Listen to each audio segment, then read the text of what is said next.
Hello, in this video I want to show you how to perform first setup on Avent Baby Monitor by Philips.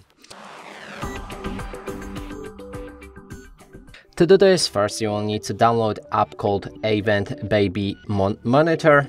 It looks like this and you can find it on Google Play Store.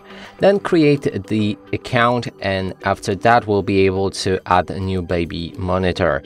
Now select the device that you own and then follow the instructions. So first thing is to connect the baby unit to the power source. That means the camera thing needs to be connected to the power and there should be a green LED lamp flashing above the camera, and then we can click on the next step.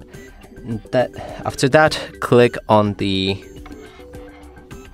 two buttons at the same time until you see the orange light below the camera. Then we can move to the next step.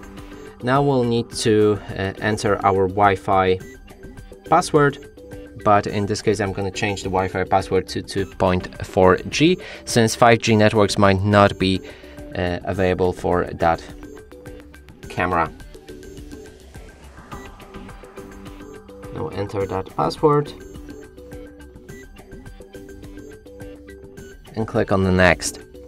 Now what we need to do is grab our phone and the baby unit camera, then scan the QR code on your phone with the camera. So let's do it like that. It should make a noise, and then we need to move to the next step.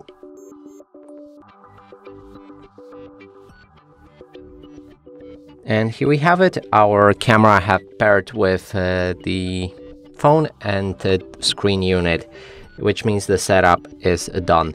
And that's it for this video. Hope you like it. Please consider subscribing to our channel, leave a like and a comment below.